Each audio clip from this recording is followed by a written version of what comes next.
Monsieur le directeur, ma première question portera sur les enjeux de la politique paysagère de l'État pour le collectif Paysage de l'après-pétrole qui nous réunit en cette fin d'après-midi à Lens.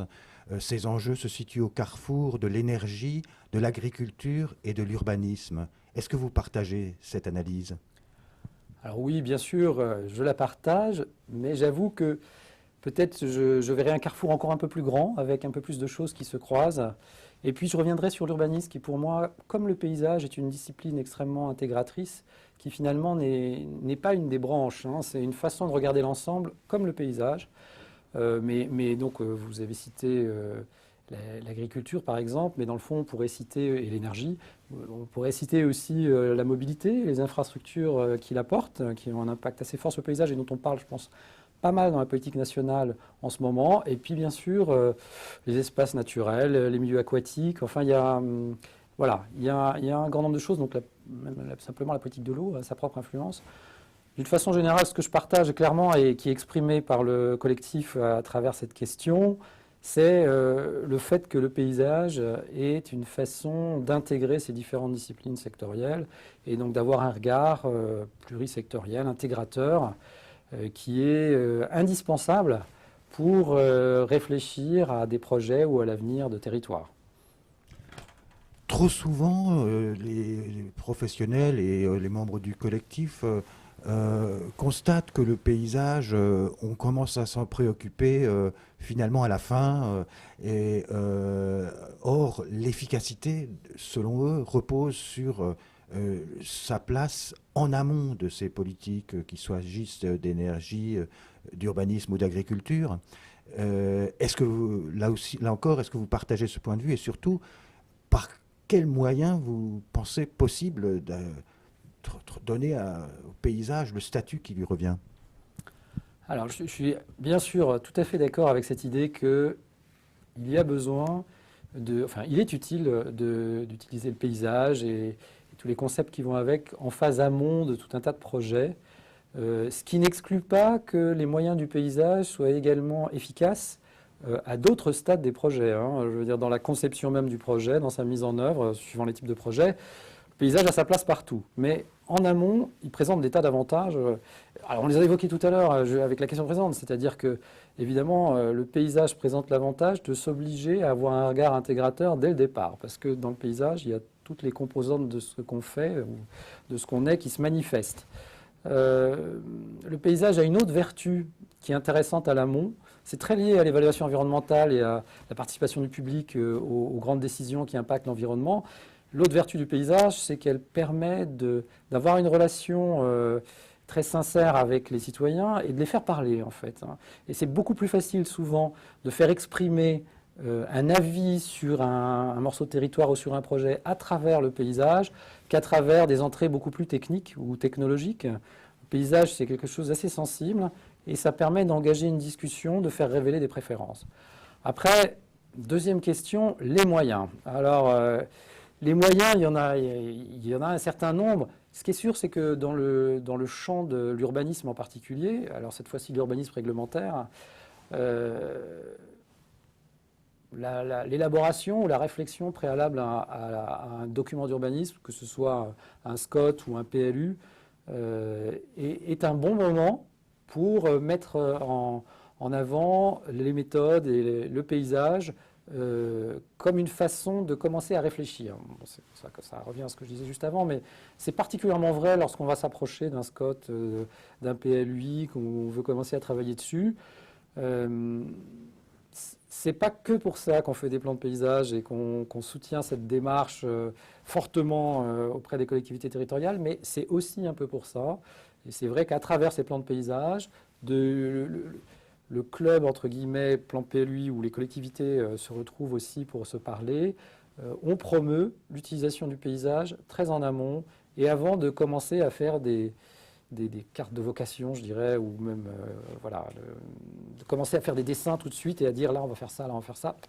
Déjà, ça permet d'avoir un regard avant. Sur l'énergie, alors c'est très clair que c'est presque un besoin vital pour que nous réussissions la transition énergétique qui est voulue en réalité de tous, mais qui n'est pas si simple à mettre en œuvre au quotidien, parce qu'elle a des impacts importants, notamment visuels, c'est clair que là, le paysage est un instrument indispensable et qu'il faut qu'il arrive avant le projet ou pour anticiper le projet, pour permettre que tout ait été dit et échangé sur le projet, sur son intégration dans le paysage, sur comment il le fait évoluer, et que l'ensemble soit le fait d'une adhésion de la population, des citoyens au projet, incluant ces éléments dans le paysage.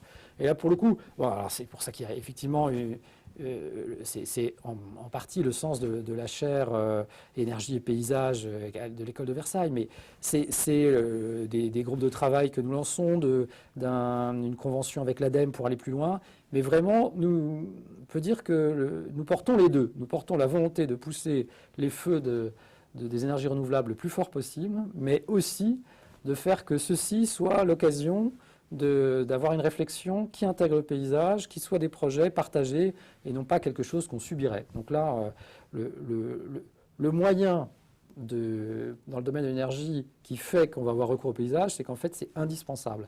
Et que plus le temps passe, plus les porteurs de projets le savent. Voilà. Et nous, on fait tout pour promouvoir ça. Dans le domaine de l'agriculture, dire que les sujets du paysage sont un petit peu plus...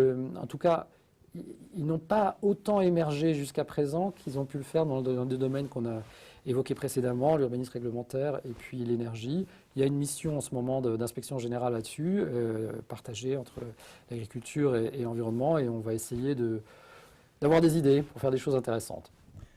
Voilà, donc des outils existent au service de vos ambitions, ou en tout cas sont en train de se consolider. Nous sommes ce 6 décembre à quelques semaines du début d'une année qui va être extrêmement riche sur ces 3 sujets que nous évoquons, agriculture, énergie et urbanisme, renégociation de la politique agricole commune, mise en œuvre de la programmation pluriannuelle de l'énergie, nouvelle génération de conventions de rénovation urbaine. Est-ce qu'il y a là des opportunités dont vous pensez pouvoir vous saisir pour placer le paysage au cœur de ces politiques publiques?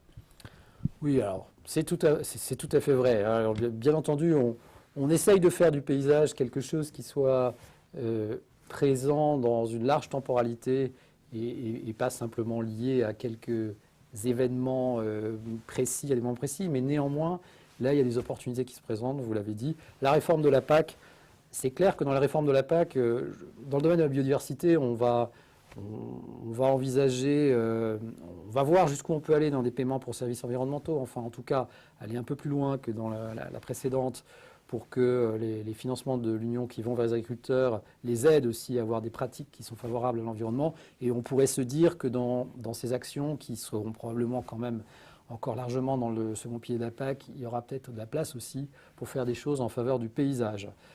Paysage d'ailleurs qui dans le fond intéresse aussi le monde agricole. C'est quand même l'endroit où on travaille. Et il y a des sujets de santé, mais il y a des sujets aussi de bien-être. Moi, à titre personnel, j'ai un souvenir très fort. Mon stage en exploitation agricole, lorsque j'étais étudiant, c'était un éleveur de charolais.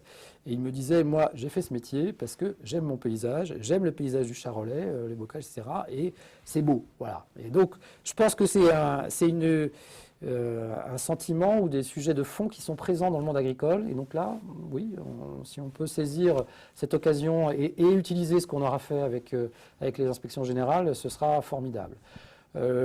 Nouveau plan de rénovation urbaine, le NPNRU, dans le domaine urbain, on essaye de promouvoir de toute façon dans tout ce qui est aménagement et reconquête la qualité architecturale et paysagère.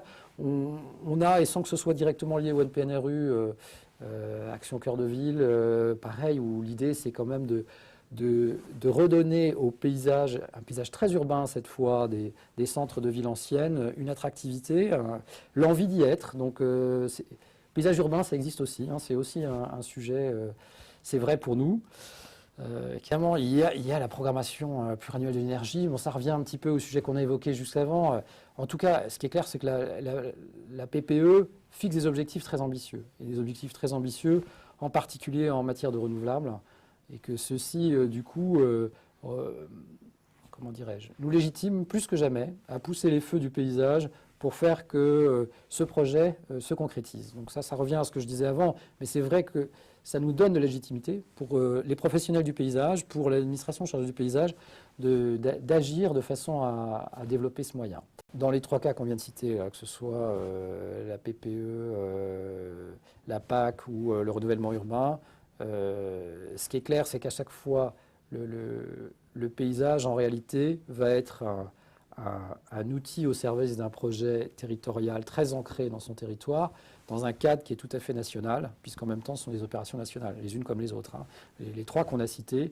Ça, c'est assez caractéristique du paysage, et ça s'est vu à travers les études de cas et ce qu'on est capable d'en tirer. Parce que finalement, on fait, à travers un certain nombre d'études de cas et d'opérations très ancrées dans les territoires, on en tire des choses qui sont quand même d'une portée plus large et qui ont un intérêt à une échelle plus large, et la capacité de réutiliser ça à différentes échelles. Donc c'est très typique des moyens du paysage. Je pense que ça se voyait dans les études de cas.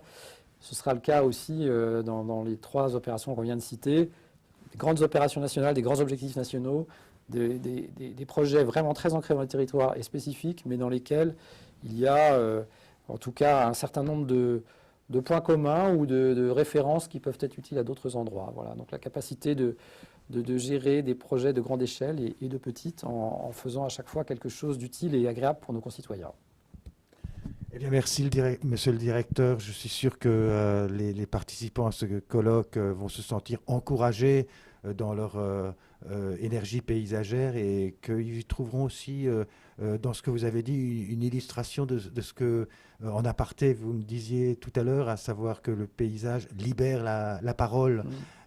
Et votre ministère a beaucoup œuvré pour le démontrer à travers ses recherches-actions qui ont donné lieu à des journées paysages qui ont marqué les esprits au début de l'année dernière. C'est vrai, mais c'est vrai, de toute façon c'est à ça que je faisais référence, effectivement. Hein. Merci.